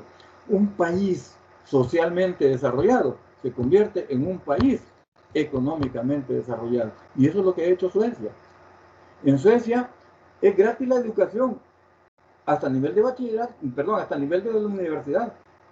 O sea, allá la persona puede estudiar hasta graduarse en la universidad, pagado por el Estado. El servicio de transporte es pagado por el Estado. La salud, hospitales, medicina, es pagado por el Estado. Pero lo pagan con qué? Con ese, creo que ellos tienen un poco más elevado, el 50% de los ingresos de cada persona, sea natural o jurídica. Y aquí la propuesta que yo estoy haciendo todavía es un poquito, quizás un poco diferente, porque no estoy diciendo que se graben a las empresas con el 50% o el 40% sobre las utilidades para que se vayan a los impuestos, sino que eso, en lugar de que se vayan a los impuestos, pues que reinviertan en El Salvador. Porque si ellos se van para otro país, las empresas que quedan aquí van a estar pagando el 40-50% de interés, lo que no van a ir a pagar a otros países de Centroamérica. O sea, a ellos siempre les va a convenir quedarse aquí en El Salvador. Esa sería una manera. Y otra forma, pues, subir las tasas de impuestos, pero subirlas de una forma más justa, donde paguen más los que tienen más, y en términos de cómo ganan más. Por ejemplo, lo que decía ese compañero, los que ganan, que se quedan con el 87% del Producto Interno Bruto, pues que paguen de eso el 40% al Estado de impuestos, si no quieren invertir en nuestro país. No sé si queda clara tu duda, Jonathan. No, la verdad, quizás se fuera por otro lado, porque mi pregunta iba encaminada, o sea, porque me parecía que la expresión que usted hacía era como obligar a o sea, obligar literal con todo el sentido de la palabra, pero ¿cómo va a obligar el Estado a una empresa a invertir si ni siquiera hay una estabilidad política en este momento? O sea, me genera, bueno, es más, a las empresas tal vez, es una suposición, es una opinión muy colectiva mía, que, o sea, las empresas tendrían esa incertidumbre que a largo plazo tal vez la estabilidad política sea todavía peor. Es una opinión muy personal, muy Sí, personal. no, No, y de hecho, hay indicios de que eso pueda suceder, pues, ¿verdad? Hay indicios de la estabilidad política. Pero una cosa es la estabilidad política y otra cosa es la estabilidad económica. Y algo adicional, la seguridad social. Si aquí el tema de las pandillas es un tema que no fue nunca tratado adecuadamente. ¿Por qué nacieron las pandillas? Que conste, no nacieron aquí en El Salvador, nacieron en Estados Unidos. Allá nacieron, en Estados Unidos. Yo les invito a que vean esta película, quiero ver cómo se llama, Los hijos de la guerra. Ahí bien clarito son entrevistados los fundadores de la MS-13. Por cómo y por qué se fundó la MS-13. Ahí lo pueden encontrar. Y cómo es que vinieron a parar aquí a El Salvador. Y vinieron aquí ¿a qué? A organizarse. En Mara. Y eso fue, ¿ves? Hay pruebas y fuertes. Incluso está en la fiscalía que no ha hecho el trabajo, ninguno de los fiscales ha hecho el trabajo adecuado, de que eso es cierto, que está siendo financiado por los mismos de aquí, de nuestro país, por personas millonarias de nuestro país. Entonces, esa es la seguridad. ¿Qué es lo que hacen muchas veces los empresarios acá en nuestro país? Cuando quieren hacer crecer el precio, lo que hacen es, compran todo el producto y lo almacenan. Entonces, ¿para qué? Para que el precio suba, porque ya lo hemos visto, las leyes del mercado, cuanto menos oferta de producto hay, más crece el precio. Y cuanto más oferta de producto hay, el precio baja. Entonces, ellos saben que al acaparar el producto, como no hay en el mercado, entonces el precio sube. Cuando ya ha subido, lo lanzan al mercado. Y mientras el mercado reacciona a bajar los precios porque ya hay suficiente oferta, ya ellos han sacado buena plata. Esa es la forma, de la forma que operan nuestras empresas en nuestro país. ¿Verdad? Han aprendido a manejar muy bien la oferta y la demanda, y como financistas ustedes deben de saberlo y deben conocerlo. ¿Verdad? Deben de saberlo y deben conocerlo. Entonces, como digo, eso es una estrategia que fue lo que preguntaba Ruth, me parece, de que qué estrategias se podían utilizar. Esa es una.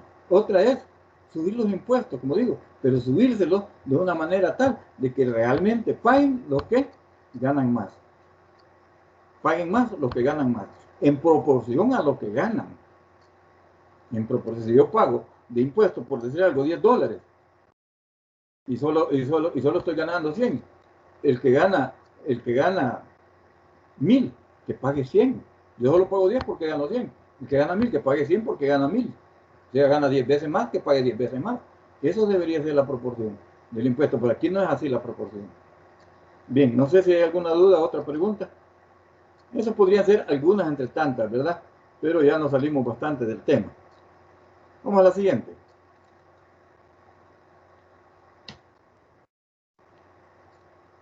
La política tributaria, ¿cómo se define? Como medidas del gobierno que tienen relación con el establecimiento de distintas categorías y volúmenes de recaudación de impuestos, de acuerdo con los objetivos de la política fiscal en general y de la política fiscal en particular. Es parte de lo que hemos estado hablando. Establecer categorías y volúmenes de recaudación de impuestos, de acuerdo a la política económica en general y en particular. A la política económica y a la política fiscal en particular. Eso es lo que tiene que buscar una política. El desarrollo económico y el desarrollo fiscal. ¿Verdad? Para que el Estado pueda cubrir sus necesidades. Y las necesidades del Estado deben ser las necesidades de la población. Pero aquí se olvidaron de eso, ¿verdad? Otra forma de definirlo es conjunto de directrices, orientaciones, criterios y lineamientos para determinar la carga impositiva directa e indirecta a efectos de financiar la actividad del Estado.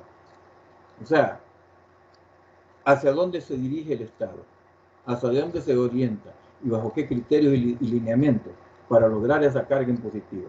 Esa es la política tributaria. Y también pues se llama el nivel de ingresos fiscales, que tiene que ver con el nivel de gasto que una sociedad está dispuesta a realizar en función de los objetivos de desarrollo económico y social, así como de la finalidad del Estado. ¿Cuál es la finalidad del Estado actualmente?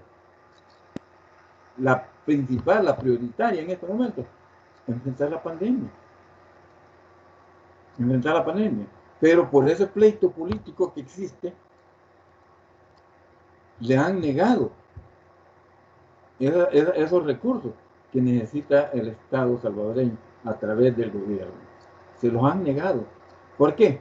Porque como la función es hacer quedar mal, no es que esté a favor o en contra de un partido político o de funcionarios, ya sea presidente de la Asamblea, presidente del Ejecutivo o presidente de la Corte Suprema de Justicia. No, la cosa es que hay un pleito político y eso está afectando a todos los salvadoreños y por eso no se está atendiendo adecuadamente la pandemia en nuestro país. Entonces no se está cumpliendo con la política tributaria por ese pleito. No digo quién tiene la culpa, eso cada quien haga su propio análisis y vea los hechos. Por sus hechos los conoceráis, dice por ahí la Biblia, ¿verdad? Bien, ¿alguna duda, alguna pregunta?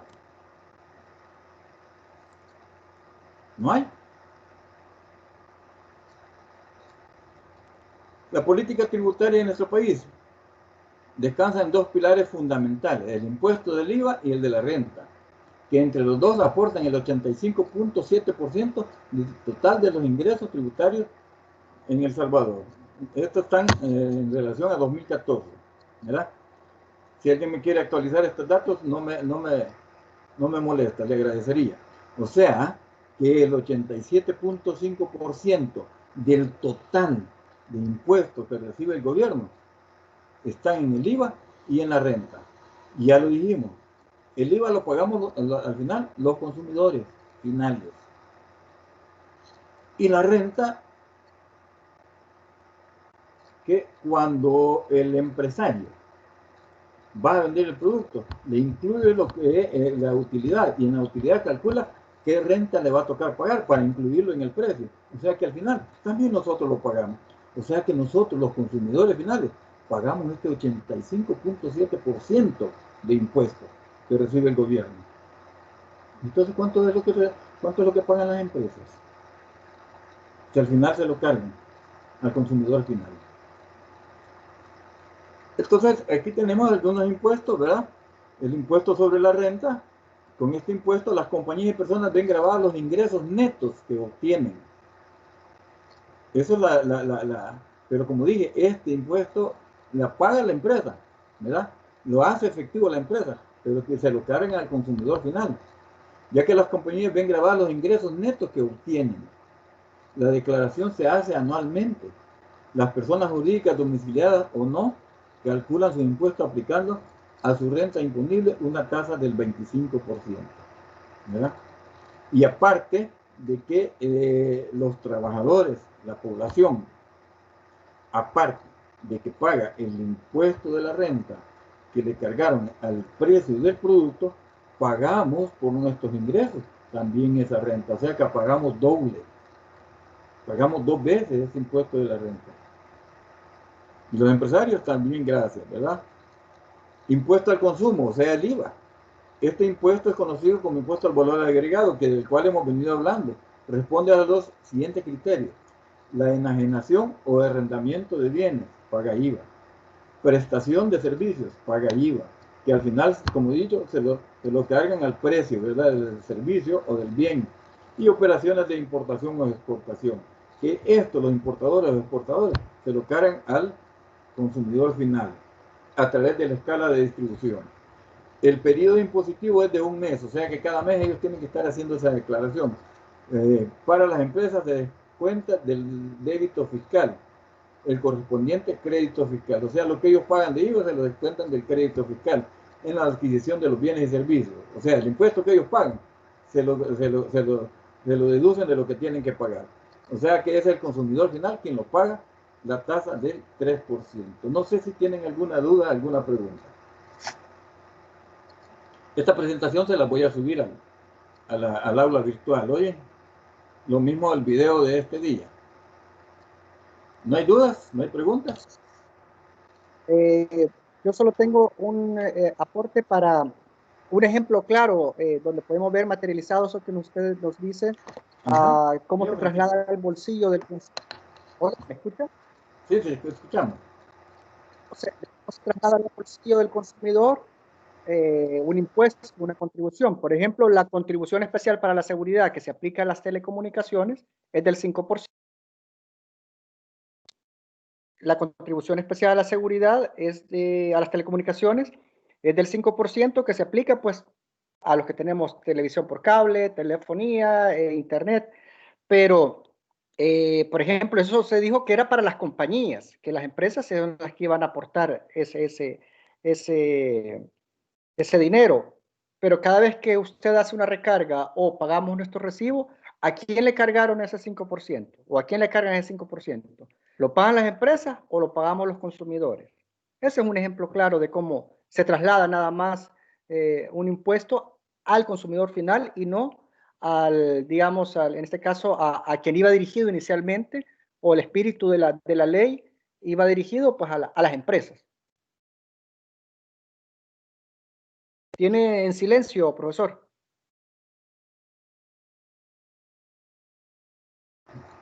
O sea, gracias, Francisco. O sea, pues que se le carga al consumidor final y inicialmente iba para las empresas de telecomunicaciones. Bien, ¿alguna otra duda? ¿Algún aporte? ¿No? Entonces hoy sí seguimos, ¿verdad?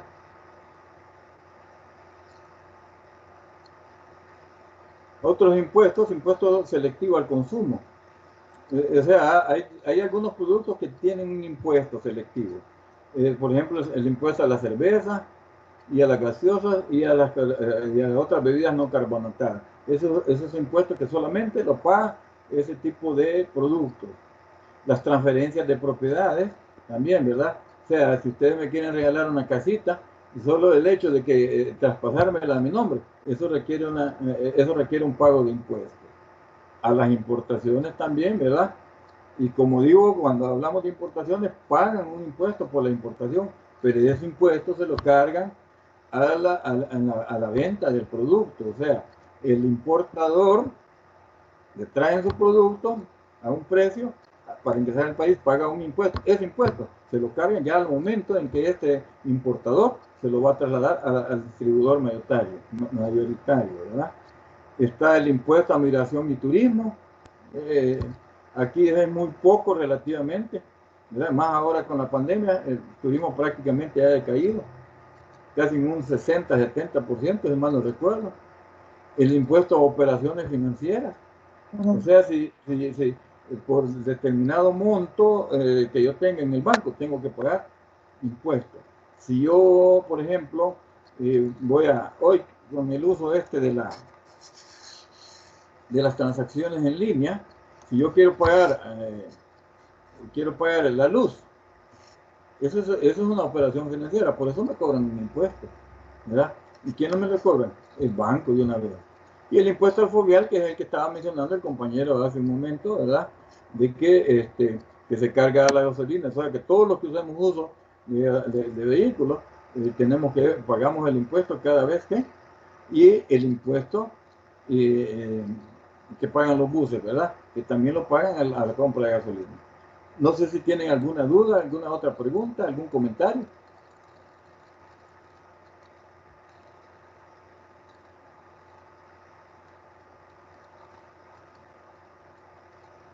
¿Nadie quiere aportar algo, adicionar algo?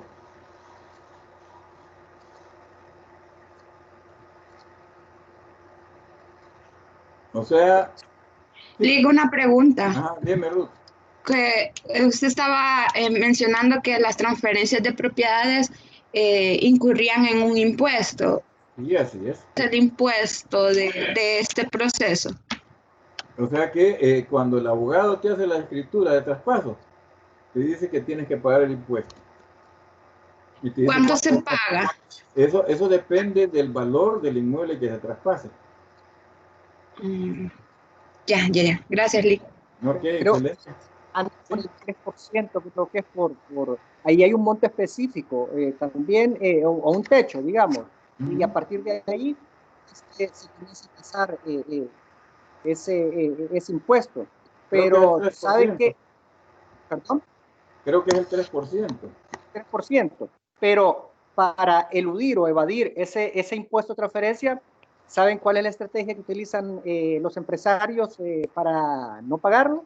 Simplemente hacen contratos por nuda propiedad y usufructo y nuda propiedad, algo así se llama el término jurídico. Y eso es simplemente lo que se hace es dividir, digamos, en dos personas el monto ese de ese bien, y como no se llega al techo, que son $50,000, ¿verdad? Entonces, arriba de $50,000 tú ya tienes que pagar ese impuesto de transferencia. Entonces, si tú no llegas a esa cantidad, entonces no pagas ese impuesto. Y así muchos hacen para eludir. Son las tantas cosas que uno digamos, va conociendo de casos y así, ¿verdad? Sucede cada día. Sí, no, esa es una manera. Otra forma es bajarle el precio al valor del traspaso, ¿verdad? Al valor de la propiedad del traspaso. Se le baja el precio. O sea, como dice el compañero, el valor de la propiedad se divide entre dos personas. A uno le queda la nuda propiedad y al otro le queda el usufructo. Creo que a eso se refería Francisco. Que uno compra la nuda propiedad, o sea, la propiedad en sí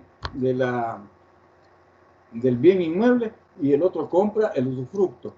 O sea, pues que uno es dueño y el otro la puede vender. No la puede vender, pero sí la puede alquilar, puede vivir ahí, puede ir a poner a sus oficinas, etc. Y ese ya es el usufructo. Entonces, como eso está dividido, si la propiedad vale 100,000, le ponen en $98,000 el valor de la propiedad. Pero como va dividido entre dos personas, cada una paga ¿cuánto? $45,000, no llegan a 50,000, y por lo tanto no pagan. Ninguno de los dos paga. Esa es una forma de evadir. O sea, hay un montón de formas en que los empresarios buscan evadir. El contrabando es otra, pues. Aquí hay un montón de empresas que son contrabandistas, ¿verdad? Lo que pasa es que nunca se ha hecho una investigación adecuada. Pero yo he tenido oportunidad de conocer empresas que contrabandean. Pero claro, yo no me voy a meter a ese lío, ¿verdad? Pero porque quien lo debe de hacer es el Estado. Porque el Estado tiene la suficiente fuerza y la suficiente defensa. Yo no la tengo. Si yo voy a denunciar a alguien, en primer lugar yo tengo que demostrarlo. Y no tengo ni siquiera para pagar a un abogado. ¿Cómo lo voy a demostrar, verdad? Entonces no lo voy a hacer. Porque de nada serviría, porque al final vendrían diciendo que yo no tengo la razón y que por difamación voy preso también, ¿verdad? O a pagar una multa por difamación, etc. Entonces, como digo, esa es otra forma. Hay un montón de maneras, como dice ahí Francisco, de evadir el impuesto. Esa es la otra que yo les decía, es evadir el IVA, es cargándosela al producto en la venta. El IVA que me toca pagar a mí, yo se lo cargo al producto, para que ese vaya en el precio del siguiente, en la ruta, ¿verdad? En la escala que hace el producto hasta llegar al consumidor final. Y este consumidor final paga el impuesto de todos los que están arriba de él en la cadena. No sé, ¿alguna otra duda, alguna otra pregunta? Yo tengo una pregunta. Ajá, bueno, dime. Bueno, que habían dicho del impuesto que se tenían que pagar cuando uno compra o vende terreno. ¿Quién paga ese impuesto? ¿El que lo compra o el que lo vende? El que lo compra. El que lo compra. ¿Sí?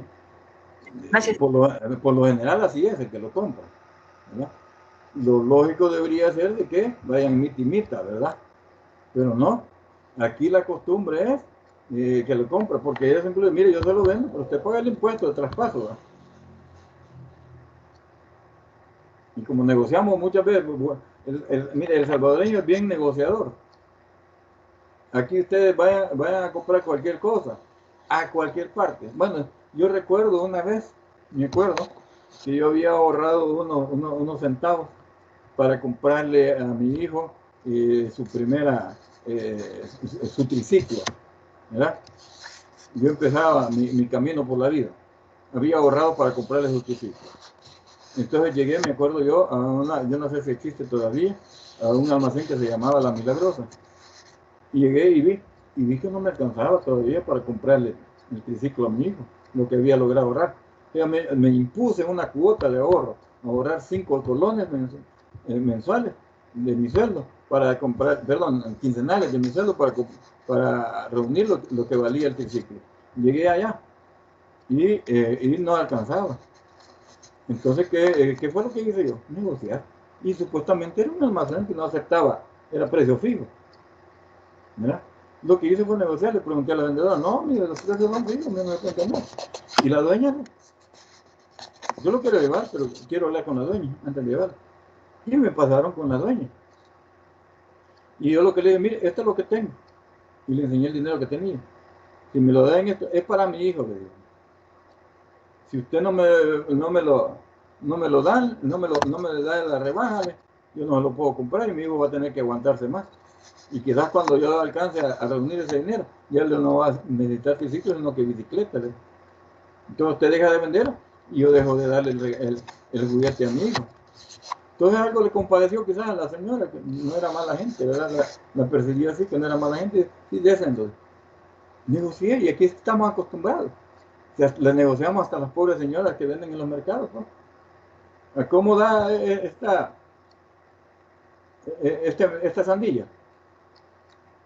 A tanto. No me la dejen tanto. Y es casi en automático que todos preguntamos a ellos. Porque estamos acostumbrados a eso. Entonces aquí así sucede. Negocian hasta los impuestos también. Cuando se nos permite, ¿verdad? Pero aquí el que vende, ese nos permite muchas veces negociar, ¿no? El impuesto lo paga usted. Si no hay otros que quieren comprarlo, ¿verdad? Más cuando es una propiedad bonita y atractiva y que hay varios demandantes de esa propiedad. Entonces, como digo, aquí la costumbre es que lo pague el comprador. Bien, ¿alguna otra duda o pregunta? ¿Y ese impuesto lo tiene que pagar antes que lo compre o lo puede comprar y hasta después lo paga? Eso está dentro del pago, me parece, se puede acordar que dentro del pago que se le da al abogado va incluido eso. Y el abogado está en la obligación de entregarles posteriormente el pago, ¿verdad? Y usted aquí el abogado, para ir a inscribir eso al registro de comercio, tiene que llevar la plata para pagar la inscripción de ese traspaso.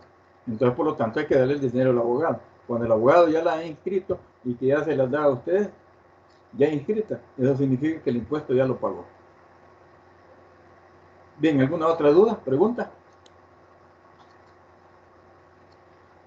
Ok. Yo creo que por ahí hasta aquí llegamos. Vamos en la próxima clase a seguir con un nuevo tema que va a estar también muy interesante. ¿Qué les pareció el tema de ahora? Como que nos perdimos un rato, ¿verdad? Estuvo bien interesante, Rick. Wendy.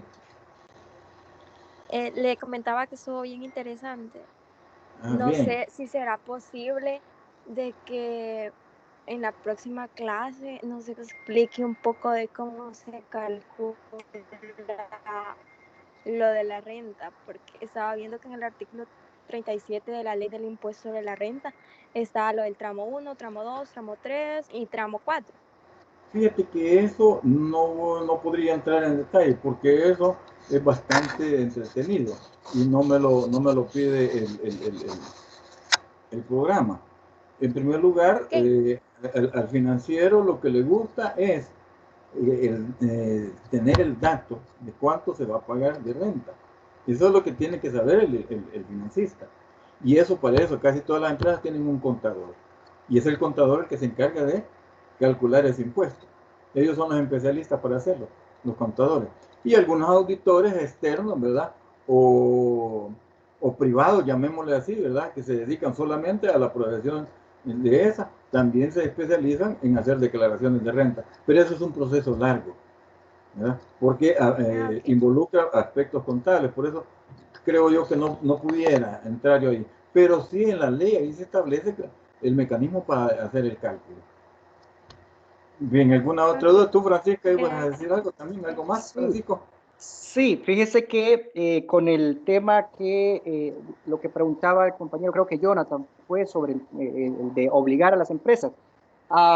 Yo les comenté que tuve la experiencia y la oportunidad de conocer el desarrollo que ha tenido China en este punto y con este tema específico. Entonces yo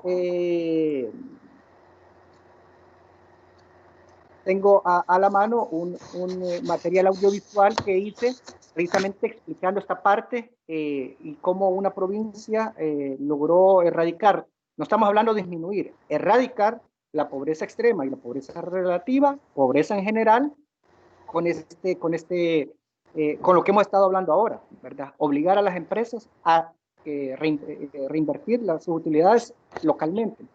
Y visité 2 empresas que creo que ustedes también las conocen.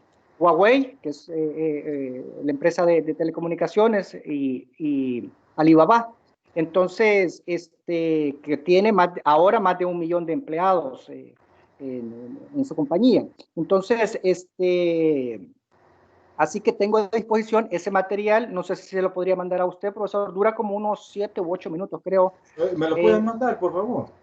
Para compartirlo, y eso nos puede dar una idea de cómo el compromiso de ambas partes, por un lado el Estado, pero por otro también los empresarios, y luego se suman los ciudadanos, es digamos, un esfuerzo tripartito, pero al final los resultados a 30, 40 años, les digo, es sorprendente. Imagínense erradicar la pobreza en 30, 40 años, o sea, es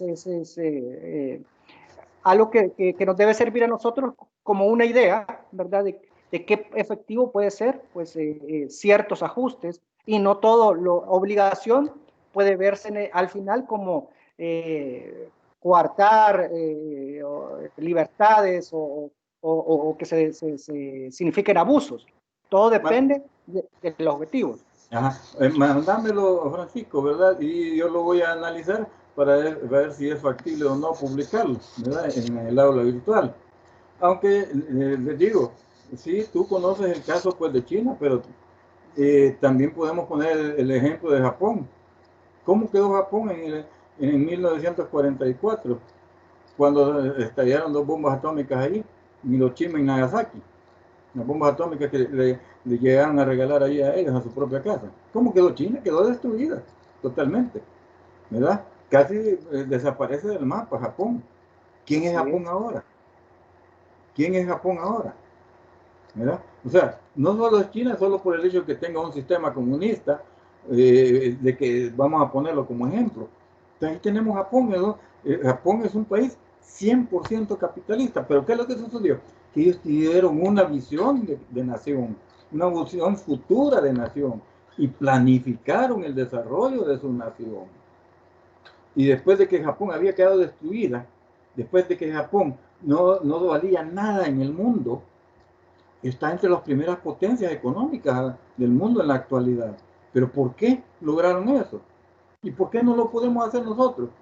Por la simple y sencillamente la visión miope que tienen, desgraciadamente, me duele decirlo, nuestros empresarios, ¿verdad? Tienen una visión miope, muchos de nuestros empresarios, ¿verdad? No tienen una visión de nación, no se ponen a pensar que si piensan un desarrollo del país, los mejores beneficiados, los mayores beneficiados van a ser ellos. Pues ellos van a seguir teniendo el poder económico en nuestro país. Y ya en un país desarrollado, si nosotros llegamos a un país desarrollado, a ellos se les va a desarrollar también la ganancia. Pero no lo piensan así, no lo ven así. ¿Ya? China, reforzando un poquito lo que dice Francisca, ya algunos economistas reconocidos mundialmente ya le dan a China como la primer potencia económica mundial. Ya Estados Unidos pasó a segundo plano. Desde hace como unos 8 o 10 años, Estados Unidos pasó a un segundo plano. Y es China quien está ocupando el primer lugar. Y claro, no lo atacan militarmente como hicieron con Afganistán, Siria y otros países. Porque saben que también China es una potencia militar. Entonces ahí la lucha es diferente, ¿verdad? La lucha es diferente. En cambio, Japón nunca quiso ubicarse a la par de Estados Unidos, sino que se quedó ahí, siempre como en segundo, tercero, cuarto lugar de economías mundiales. Por ahí anda Japón. O sea, ¿de qué le interesa a Japón llegar a ser el primer país del mundo? Y el país económicamente más fuerte del mundo. ¿Para qué? ¿Para que Estados Unidos la acabe? No, mejor se queda en tercero o cuarto lugar. De tal manera no significaron peligro para Estados Unidos. Esa es una visión de país. Pero aquí no tenemos visiones de país. Aquí tenemos visiones de cómo hacernos más ricos, sin ver que el hacernos más ricos está a futuro. Bien, ¿ninguna pregunta más?